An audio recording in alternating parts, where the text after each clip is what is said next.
Bismillahirrahmanirrahim. Assalamualaikum warahmatullahi ta'ala wabarakatuh. Alhamdulillahi rabbil alamin. Wa sallallahu ala sayyidina Muhammadin wa ala alihi wa sahbihi wasallam, amma ba'du. Ada rame-rame ya mengenai Nahdlatul Ulama PBNU ini. Ini beliau mengatakan highlightnya itu bahwa NU adalah milik para ulama. Yang bukan ulama tidak bisa memiliki NU. Nah, ini menarik ya. Kenapa? Karena ini adalah fakta sebetulnya. Jadi ketika fakta disebutkan, seharusnya tidak ada seorang pun yang kaget kecuali orang-orang yang bodoh. Menyebutkan NU dimiliki oleh para ulama itu seperti mengatakan matahari itu terang. Seterang itu, ya, sejelas itu. Tapi ya biasa ada yang kelabakan. Yang kelabakannya itu siapa lagi kalau bukan kelompok Mukimad. Jadi Imaduddin itu tidak secara frontal mengatakan memusuhi NU ya. Entah mungkin yang bersangkutan ini pernah memiliki cita-cita untuk menghijack NU. Itu masih segar di dalam ingatan kita bahwa Imaduddin itu pernah berusaha untuk mengadakan muktamar luar biasa untuk mengganggu lah, menggoyangkan NU. Nah, cuman kan kalau kata NU itu kayak nyamuk kecil aja begitu, tidak berarti sama sekali, tidak berarti, tidak berguna, tidak ada artinya. Dan memang kandas kan, tidak ada sampai sekarang itu aman-aman saja. Alhamdulillah. Nah, sampai ya bikin PWI itu ya setelahnya. Kemudian PWI ini akhirnya dinyatakan organisasi ilegal yang dibentuk hanya untuk membuat perpecahan. Imatnya tetap bergeming tuh, tidak secara frontal memusuhi NU, tetapi orang-orang yang di bawahnya itu sudah mulai menampakkan dirinya. Jadi perjuangan membatalkan nasab itu akhirnya lebih besar daripada perjuangan keaswajaan Nahdlatul Ulama. Nah, sampai kemarin kan PWI diperlakukan demikian oleh NU, sampai ada juga yang mencopot logo-logo NU yang pernah mereka tempelkan begitu. Nah, sekarang bertubi-tubi ya, kemarin ya Miftahul Akhyar itu memperingatkan kepada kita bahwa habaib atau ba'alwi itu tidak bisa dilepaskan dari sanad keilmuan warga Nahdlatul Ulama, itu tidak bisa dipisahkan. Bikin ramai lagi begitu ya, dalam pengertian jadi ramai lagi oleh Mukimad. Nah, ini yang baru nih.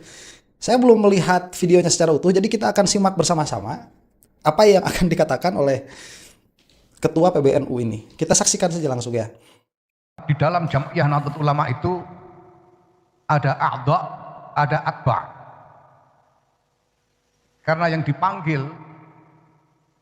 oleh Hadratus Syekh untuk bergabung ke dalam Jam'iyah ini pertama-tama adalah para ulama, ayyuhal ulama wasadatul atqiya min ahli sunnati wal jamaah min ahli madzahibil a'immatil arba'ah. Ditambah kullukum, ditambah waman tabi'akum. Oke, sebentar ya. Nah, ini konteksnya. Nahdlatul Ulama itu ada yang a'dha, ada yang ittiba ya, ada yang mengikuti. Yang a'dha itu mungkin yang dimaksud adalah yang menjadi struktural di dalam NU itu, yang menjadi bagian dari NU. Yang dipinta menjadi bagian dari NU itu orang-orang Ahlussunnah, betul itu. Jadi para ulama Ahlussunnah wal Jamaah. Makanya tatkala si Imad itu dia mengaku aswaja, yang saya tantang langsung itu apa? Keaswajaannya. Sejauh apa dia itu menguasai akidah Asy'ariyah Maturidiyah sampai dia itu sah disebut kiainya NU. Nggak sah dia itu disebut kiainya NU. Kenapa? Karena tidak memiliki ilmu Ahlussunnah wal Jamaah dengan baik. Karena saya mengulangi ini sekali lagi, karena Ahlussunnah wal Jamaah dalam pengertian yang diambil oleh Nahdlatul Ulama itu adalah Asy'ariyah Maturidiyah, yang mana di belakangnya itu adalah akidah sifat 20, yang mana di belakang akidah sifat 20 itu adalah pola pikir yang benar. Nah, pola pikir yang benar itu dia sudah termaktub di dalam kitab-kitab manatikoh, di dalam kitab-kitab ahlul mantiq. Imad punya tuh kitab mantik, cuman setelah saya lihat ya itu plagiat juga. Tatkala lihat itu cuman menyadur saja. Apakah yang bersangkutan itu paham atau tidak? Dilihat dari segi dia membatalkan nasabnya Bani Ba'alwi dengan cara yang barbar seperti yang dia lakukan, dia itu tidak paham. Ya, kalau paham nggak dipakai begitu. Tapi saya yakinlah dia itu nggak paham. Karena kalau paham nggak bakalan seperti itu begitu ya. Nah itu, jadi yang dipanggil itu adalah para ulamanya Ahlussunnah wal Jamaah, Asy'ariyah Maturidiyah, dan salah satu dari madhab yang 4. Kemudian yang atba'nya, yang mengikutinya. Nah, yang bisa jadi a'dha tadi nanti itu adalah para ulamanya. Minal ad-du'afa minad du'afa wal aqwiya wal fuqara wal aghniya. Saya memahami dari ungkapan beliau itu bahwa yang pertama-tama dipanggil adalah para ulama. Itu sebabnya Jam'iyah ini disebut Nahdlatul Ulama. Yang punya hak atas Jam'iyah ini, yang punya wewenang atas Jam'iyah ini adalah ulama. Yang bukan ulama boleh ikut, boleh, tapi ya sebagai pengikut. Sebagai man tabi'akum. Yang berwenang adalah ulama. Dan jelas juga di dalam apa yang diungkapkan oleh Hadratus Syekh itu bahwa ulama yang dimaksud adalah ulama uddin. Oke. Bukan ahli ilmu dalam pengertian yang umum atau yang luas, tapi jelas ulama uddin. Apalagi kemudian ditekankan setelah itu beliau katakan antum qad akhadtumul uluma mimman qablakum wa man qablakum mimman qablahu bittisari sanadi ilaikum. Fa antum khazanatuha wa abwabuha. Dan kemudian juga dikutip ungkapan dari Imam Ibnu Sirin. Sebentar ya. Nah, itu tadi jadi yang dimaksud ulama pun scholars di sini itu bukan sembarang scholars, bukan sembarang ilmuwan, tetapi ilmuwan dalam bidang agama. Yang mana kemudian oleh beliau dilanjutkan perkataannya Hadratus Syekh itu bahwa kalian itu telah mengambil ilmu dari orang-orang sebelum kalian dan orang-orang sebelum kalian itu mengambil ilmu dari orang-orang sebelumnya. Maka kalian ini duhai para ulama itu menjadi gudang tempat menyimpan ilmunya orang-orang terdahulu. Itulah Nahdlatul Ulama. Maka tatkala tiba-tiba si Imad itu secara serta-merta ingin memiliki metodologi sendiri di dalam menetapkan atau menafikan nasab, itu adalah sebuah kekonyolan. Jadi sudah tidak menjadi ulama. Yang dimaksud di sini ulama yang menyimpan ilmu-ilmu orang-orang terdahulu. Tidak pernah ada orang-orang dahulu itu mengisbat atau menafikan nasab dengan karena tidak adanya kitab sezaman. Itu tidak pernah terjadi sama sekali. Ya. Apalagi dengan taklil yang lain, yaitu dengan sifat atau sikap yang tidak sama dengan kakek-kakeknya. Udah jauh juga begitu dengan Rasulullah itu sallallahu alaihi wasallam. Kita ingat betul bagaimana kisahnya Qabil dan Habil ya. Qabil itu kan langsung anaknya Nabi Adam, langsung itu tidak tercegah, tidak terhalang oleh satu generasi pun. Dan sifatnya langsung berbeda dengan Nabi Adam. Ini kalau dipakai metodologinya si Imad itu di dalam menetapkan atau menafikan nasab, ini sedari dulu Qabil sudah bukan dianggap anaknya Nabi Adam begitu. Jadi pakai metodologi orang-orang terdahulu. Ini baik sekali apa yang dikatakan oleh ketum PBNU ini. Ala inna hadzal ilma din. Fanzuru amman ta'khuduna dinakum. Maka jelas bahwa yang punya NU ini ulama. Yang bukan ulama boleh ikut tapi tidak ikut punya. Ya. Nah, kenapa ulama? Saya membangun wacana selama beberapa tahun belakangan ini bahwa kehadiran ulama untuk bangkit dengan Jam'iyah Nahdlatul Ulama ini, saya yakin terkait dengan perubahan peradaban di dalam sejarah. Ketika konstruksi utama dari peradaban dunia Islam runtuh, yaitu Turki Utsmani, yang merupakan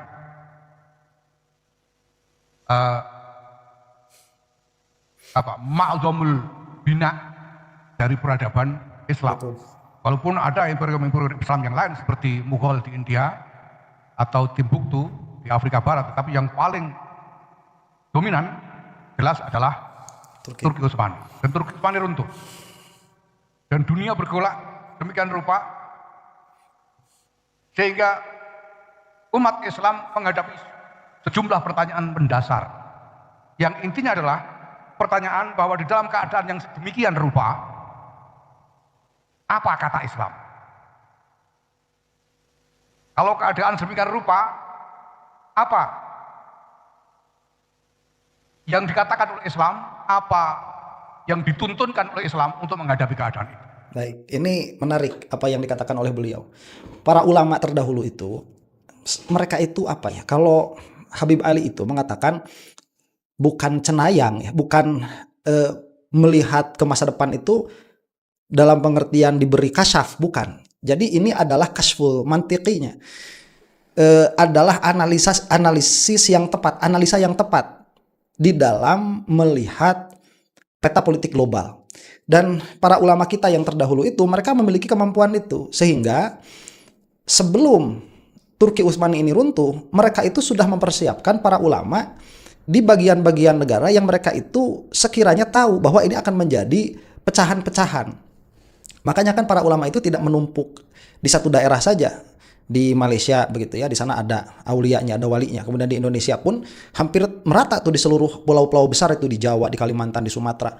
Itu bisa kita lihat dari makam-makamnya yang ada sekarang. Jadi ini adalah kecerdasan orang-orang terdahulu, dan tema atau topik yang dibawa oleh beliau ini baru ya, saya melihat baru nih kiai dalam pengertian memperlihatkan keilmuannya.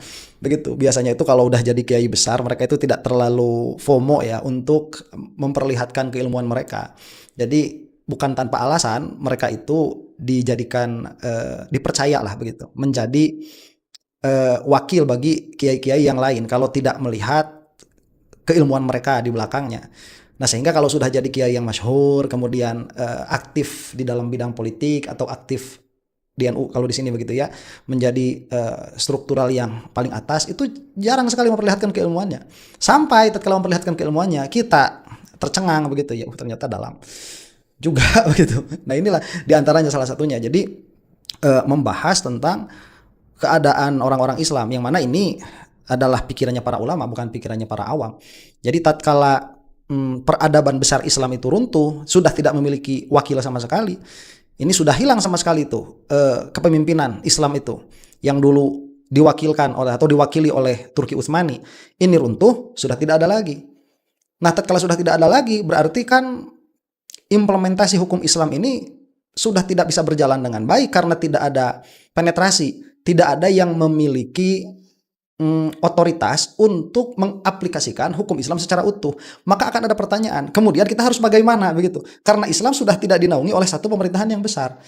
Nah, mungkin disinilah beliau akan mengatakan, di sanalah atau disinilah Nahdlatul Ulama itu berperan melokalisasi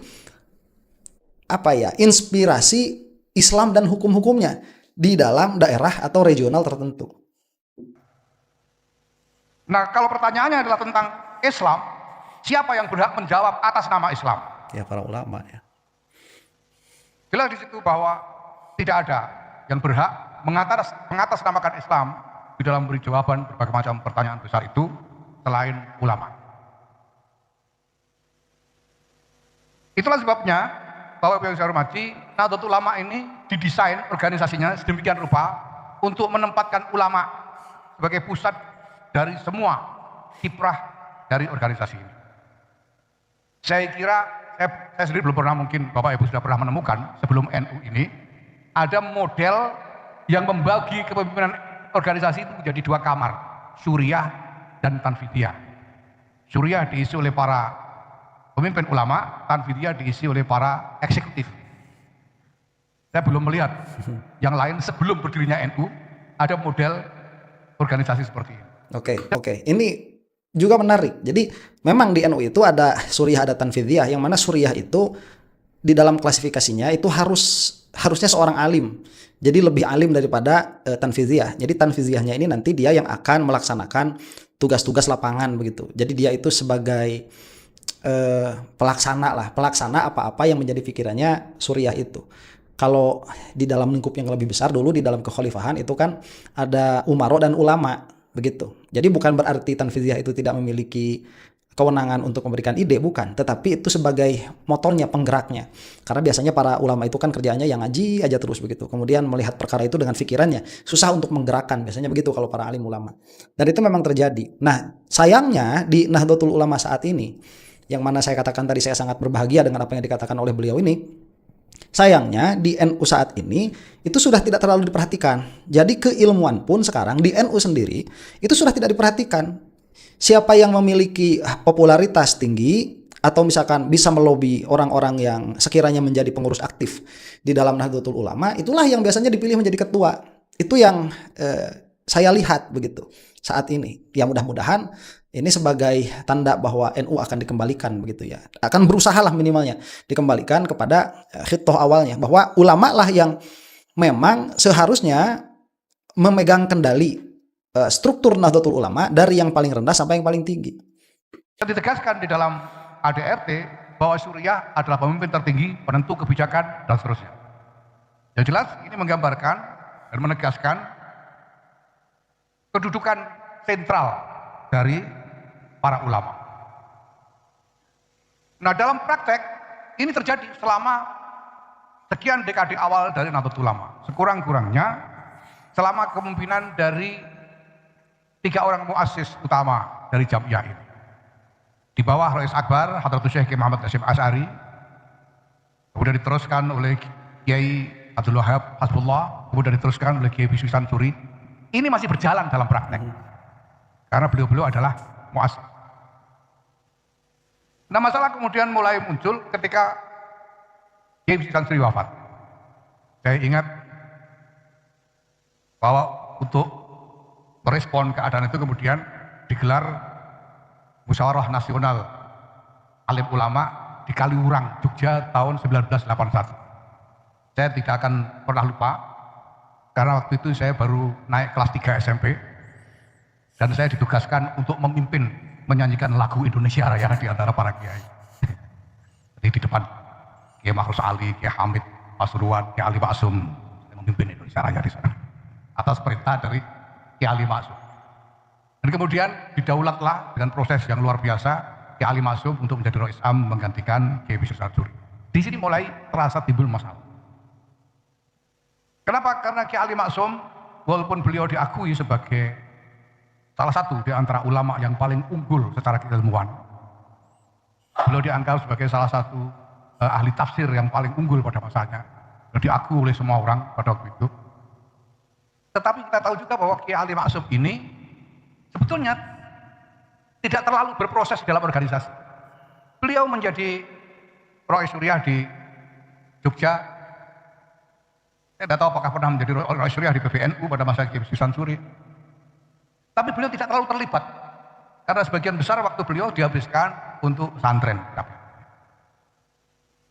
Sementara ketua umum Tarbiyahnya adalah Pak Kiai Idham Khalid, yang sudah sejak wafatnya Kiai Abdul Wahid Hasyim menjadi ketua umum Tanfidiyah sudah kira-kira lebih dari 2 dekade, dengan pengalaman yang luar biasa, dengan keterampilan organisasi yang sudah luar biasa sedemikian rupa, sehingga mulai terjadi